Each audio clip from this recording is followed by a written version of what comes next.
Halo semuanya, balik lagi sama gua Cepi. Apa kabar kalian semua? Semoga selalu sehat dan bahagia ya. Amin.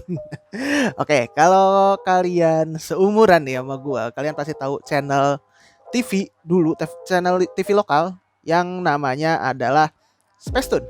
Ya, dulu Spacetoon adalah saluran TV lokal yang berfokus pada acara anak-anak dan kebanyakan adalah yang ditayangin ya. Kebanyakan adalah anime-anime jadul yang tentu aja didubbing ke bahasa Indonesia. Dan di tahun 2013 frekuensinya dari Spacetoon itu diambil atau dialihkan ke channel TV yang sampai sekarang masih eksis juga, masih banyak juga peminatnya, yaitu adalah Net TV. Ya. Dan ya sekarang Net TV isinya anime semua. Nah, pas zaman-zamannya Spacetoon banyak genre yang disajikan sama channel TV yang satu ini. Mulai dari action, sports, terus adventure sampai anime shoujo pun ada gitu. Jadi lengkap ya. Mau cowok mau cewek itu ada porsinya masing-masing. Dan jujur gue lumayan sering nonton anime shoujo di Spacetoon walaupun gue agak-agak lupa nih sama ceritanya gitu. Gak terlalu bener-bener ngikutin ceritanya. Gak tahu kenapa ya, seru aja gitu kalau nonton shoujo gitu. Walaupun ya kita tahu kalau anime shoujo itu anime-anime yang difokuskan buat anak-anak cewek. Ya pokoknya ya seru aja gitu nontonin anime-anime shoujo. Pokoknya dari Senin sampai Jumat pokoknya gue nontoninnya Spacetoon gitu. Tapi nggak cuma shoujo doang, ada banyak sih. Nah, rencananya seri Spacetoon ini akan gue bahas terus ya, nggak cuman anime shoujo doang. Mungkin ini pembukanya gitu, pembuka dari seri anime Spacetoon ya. Udah disimak aja lah ya. Nah, di video kali ini gue mau ngasih tahu ke kalian 5 anime shoujo waktu di zaman-zamannya Spacetoon. Tapi kalau misalnya versi Spacetoon ini memang agak susah ya nyari legalnya ya. Jadi gue nggak akan pakai disclaimer persyaratan gue yang kemarin-kemarin itu. Jadi ya udah, ini silahkan kalian cari sendiri aja versi fansubnya gitu. Ya udah, tanpa basi-basi lagi kita mulai aja ke videonya. Let's go. Oke, yang pertama adalah Kami Chama Karin, atau ya kalau gue searching sih ini nama versi lokalnya Dewi Karin gitu. Anime ini sebenarnya rilis di Jepangnya itu di tahun 2007. Tapi gue kalau nggak salah ya, gue waktu nonton ini tuh kelas 6 SD atau kelas 1 SMP gitu, gue lupa. Ya, ternyata itu lumayan baru waktu gue nonton di Spacetoon. Gue kira anime-anime Spacetoon itu ya anime-anime 2005 ke bawah, 2002, 90-an malah. Kan kebanyakan anime-anime Spacetoon di tahun segitu kan. Dan ternyata ini gak terlalu beda jauh lah sama masa-masanya gue waktu gue tonton gitu. Oke, ceritanya tentang Hanazono Karin, gadis berusia 13 tahun yang ditinggal sama orang-orang terdekatnya, yaitu orang tua dan kucing sayangannya. Keadaannya diperparah saat dia harus tinggal bersama bibinya. Nah, bibinya ini galak, terus nggak mau menerima si Karin itu apa adanya. Jadi kalau misalnya si Karin bikin kesalahan, ya dibilang bodoh lah apa segala macam gitu. Terus satu-satunya peninggalan yang dikasih sama orang tuanya yaitu adalah cincin yang dikasih sama ibunya. Singkat cerita, Karin ini hidupnya berubah menjadi lebih baik pas udah punya cincin ini gitu. Si Karin juga hidupnya merasa lebih baik saat sudah didekati sama Kujo Himeka, gadis manis yang kehilangan orang tuanya. Dan juga si Karin ini bertemu juga sama sepupunya Himeka, yaitu adalah Kujo Kazune, yang menganggap cewek-cewek itu orang-orang yang merepotkan gitu. Keduanya itu lagi mencari seorang dewi. Cincin kenang-kenangan ibunya Karin itu waktu mereka ketemu ya, itu bersinar. Terus Karin itu jadi lebih baik lah hidupnya. Jadi lebih pinter, lebih cepat. Terus bisa mengabulkan keinginan juga gitu. Ternyata cincinnya Karin ini bisa bikin si Karin menjadi seorang dewi gitu, yang dicari Himeka sama Kazune. Dan sekarang dia membangkitkan kekuatannya dia. Di samping itu ada juga orang-orang yang pengen kekuatannya si Karin. Yang gue ingat dari anime ini adalah si Karin ini cantik-cantik blow on gitu. Terus mata Karin itu gede banget anjir. Itu proporsi matanya gak sesuai sama anatomi tubuh manusia. Pokoknya gitulah, bulet banget matanya si Karin itu. Ya, terus cewek si Karin tuh tipe-tipe cewek sundere-sundere gitulah. Terus yang gue inget juga Himeka itu punya peran penting banget di animenya. Oke, buat kalian yang mau nonton, kalian bisa cari di fansub kesayangan kalian atau di bedside kesayangan kalian ya. Jadi ya nggak ada versi legalnya. Agak nyelem sih karena anime lama. Oke, next itu ada anime Tokyo Mew Mew, itu di tahun 2002 rilis di Jepangnya. Tapi gue nonton tuh ya SD SMP. Oke, selanjutnya Tokyo Mew Mew ini dulu pernah ditayangin di SCTV seinget gue dan juga Space Tune. Anime ini sebenarnya ada versi rebootnya yang sekarang tuh lagi tayang di tahun 2022 ini. Gua ngelihat sekilas sih, ngelihat artnya, wah beda sih ini sama yang versi tahun 2002. Dan belum gue tonton juga gitu. Gak ada waktu ya, mohon maaf ya. Jadi Tokyo Mew Mew ini adalah kelompok pemberantas kejahatan, celah. 5 gadis berkekuatan hewan, diantaranya adalah Momomiya Ichigo, yaitu adalah Mew Ichigo, Aizawa Minto atau Mew Minto, Midori Kawaretasu atau Mew Litas, Huang Buling atau Mew Purin, dan Fujiwara Zakuro atau Mew Zakuro. Tugas dari Tokyo Mew Mew ini adalah membasmi alien yang berseliweran di dunianya mereka gitu. Tapi identitas mereka nggak boleh ketahuan, walaupun sebenarnya muka asli mereka sama muka asli mereka sama bentuk Mew-nya mereka itu gak beda jauh mukanya. Jadi gue bingung kenapa orang gak bisa ngebedain mereka ya. Tolong. Anyway, jadi karena gak boleh ketahuan mereka siapa, jadi mereka menyamar gitulah di suatu kafe, jadi maid di sana. Anime ini mahou shoujo ala-ala tokusatsu, ala-ala Sailor Moon gitulah. Mereka berubah jadi pahlawan, terus pakai suatu alat buat berubah yang namanya Mew Pendant. Dan yang gue inget banget sama anime ini adalah si Ichigo-nya itu sendiri. Ichigo ini jadi bahan rebutan sama gebetannya, sama musuhnya, sama ownernya ya. Itu bertiga itu ngerebutin Ichigo gitu. Ya gitulah pokoknya, ini complicated banget.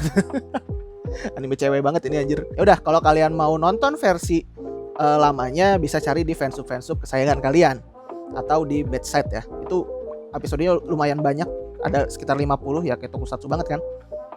Ya kalau yang versi baru ada di Beastation, tapi kelihatannya sih agak beda ya ininya ceritanya.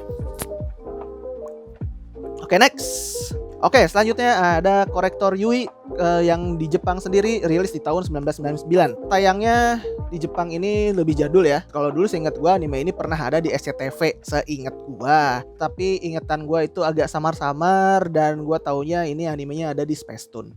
Ya. Jadi ceritanya Korektor Yui ini emang menganut konsep VR dan Metaverse sebelum VR dan Metaverse sendiri itu booming kayak sekarang di tahun 2022 ini. Jadi diceritakan di zaman itu internet tuh makin maju dan penggunaan teknologi makin berkembang, dan bahkan kita bisa menuju ke dunia digital yang namanya adalah Komnet. Sebutannya adalah Komnet. Komnet ini memiliki waktu yang lebih banyak dari dunia nyata. Dalam 1 jam aja di dunia Komnet itu bisa sama dengan 256 jam atau sekitar 10 hari 16 jam. Itu 1 jam di Komnet. Buset, lama juga ya. Tapi di Komnet kita hanya dibatasi 10 jam aja. Lebih dari itu kita bisa kena yang namanya demam Komnet. Ya kalau dari sinopsisnya sih begitu ya. Oke, di sisi lain hiduplah seorang gadis yang bernama Kazuka Yui, gadis SMP ya. Dari 2 seri yang tadi gua rekomendasiin sama-sama gadis SMP dua-duanya ya. Si Yui ini anaknya ceria, selalu tersenyum gitu. Dan pada suatu waktu Yui ini bertemu dengan seorang korektor bernama IR. Yui diminta untuk menjadi seorang korektor agar dapat mencari 7 korektor lainnya untuk mengalahkan Grocer. Grocer ini nama musuh yang ada di anime ini ya. Terus Yui juga harus mencari orang bernama Profesor Inuka yang mengetahui seluk-beluknya dari Komnet. Yang gua inget dulu, Yui ini punya banyak form. Ya, formnya ada 4 kalau nggak salah. Yang pink, yang bunny itu, terus yang hijau sama yang merah, yang api. Oh, ada lagi yang biru, berarti 5 total. Oke, kayak Kamen Rider deh, bisa ganti-ganti form dia. Dan yang gue inget juga nanti akan ada 2 korektor tambahan yang jadi tokoh utamanya. Jadi Kalau di Kamen Rider ada Second Rider sama Third Rider ya. Sama satu lagi pokoknya temennya Yui yang rambutnya pink, sama satu lagi warna hitam semua. Tapi gue lupa namanya. Ya udah lah ya. Kalau mau nonton silahkan cari aja di Fansub dan Bedside kesayangan kalian. Tapi ini animenya susah banget dicari. Ya kalau nggak ada sub Indo, sub bahasa Inggris lah. Banyak kok di torrent.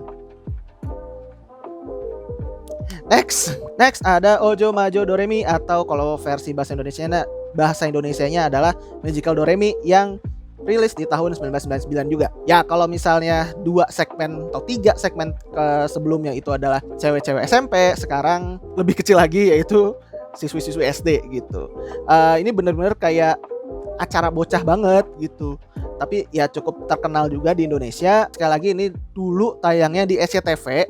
Seingat gua dulu tuh SCTV itu banyak nayangin anime tahu. Yu-Gi-Oh aja ada di SCTV. Anime ini tadinya tayang di SCTV seingat gua, dan terakhir tayang di Spacetoon. Ceritanya adalah tentang Harukaze Doremi, siswa kelas 3 SD Misora yang mengaku sebagai gadis cantik yang paling sial di dunia gitu, karena terpesona oleh sihir. Dia tuh punya ketertarikan sama sihir. Dia ditarik ke toko misterius tempat dia bertemu dengan Majorika dan menyimpulkan bahwa wanita ini sebenarnya adalah penyihir sungguhan. Majorika ini kelihatan kayak penyihir sungguhan gitu. Tapi karena diekspos sama manusia, si Majorika ini bisa menimbulkan kutukan bagi dirinya gitu. Yang akhirnya ya udahlah, itu si Doremi jadi penyihir aja lah gitu. Dijadiin penyihir juga. Kalau enggak nanti dia dapat kutukan, dia bakal jadi katak ajaib gitu. Agak random juga sih ya. Ya udah lah ya, namanya anime anak-anak. Terus buat dapat kembali tubuh aslinya, Rika harus mengubah Doremi menjadi penyihir dengan mengajarkannya cara menggunakan sihir. Senang dengan perkembangannya, si Doremi ini jadi semacam penyihir magang lah di situ. Sayangnya dua sahabatnya si Doremi, Fujiwara Hazuki dan Seno Aiko, mengetahui Doremi ini udah jadi pengguna sihir. Nah, karena ketahuan si Doremi ini jadi jadi penyihir, si penyihir yang asli si Majorika ini takut kalau si Doremi ikut-ikutan jadi katak juga gitu. Ya akhirnya si Hazuki sama Aiko dijadiin penyihir magang juga. Ya pokoknya 3 cewek ini jadi penyihir, dan ya mereka harus menjalani kehidupan mereka sebagai penyihir gitu. Dan yang gue inget dari anime ini adalah penyihir magang ini ada kayak level ya gitu loh. Jadi makin lama mereka harus meningkatkan kemampuan sihir mereka. Jadi tiap berapa episode gitu ada yang namanya ujian sihir gitu. Yang tertinggi adalah ujian penyihir level 1. Ya pokoknya anime ini gemesin gitulah. Terus yang gue kaget saat gue riset ya, cari-cari info tentang Ojo Majo Doremi, ini ternyata ada legalnya. Kita bisa nonton legal di suatu website namanya adalah True ID. Ini bukan endorse. Gue bener-bener gak tahu platform ini tuh platform dari mana. Terus pas gue lihat, wah ada Doremi kata gue. Gue coba play, dan ternyata yang gue lebih kaget lagi adalah ini anime Magical Doremi-nya versi dubbing bahasa Indonesia. Keren. Siapapun kalian, True ID, good job. The best. Oke, next yaitu ada Ashita no Naja. Ini kalau di Jepangnya rilis di tahun 2003. Anime terakhir rilis ini ya. Openingnya gue suka banget, bahkan gue puter kalau gue lagi pengen denger lagu. Ya, ini lagunya enak tau, logo openingnya. Yaitu adalah Ashita no Naja yang tentu aja ditayangin di Spacetoon, tapi setiap hari Sabtu dan Minggu. Ceritanya adalah tentang gadis yang namanya Naja yang tinggal di panti asuhan. Lalu setelah panti asuhannya mengalami kebakaran, Naja bergabung dengan kelompok sirkus yang namanya adalah Dandelion, yang berkeliling dunia untuk menemukan orang tua kandungnya. Ya sebenarnya gue juga nggak terlalu ingat sih sama Ashita no Naja gitu, karena anime ini basically Sabtu sama Minggu tayangnya, sedangkan gue itu nonton Spacetoon cuma di hari Senin sampai Jumat.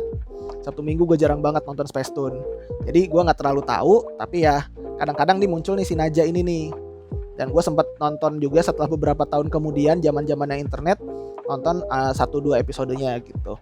Yang gua inget dari Naja ini opening sama endingnya sih. Lagu endingnya yang dia si Naja itu joget-joget depan kaca itu cukup berbekas di gua gitu.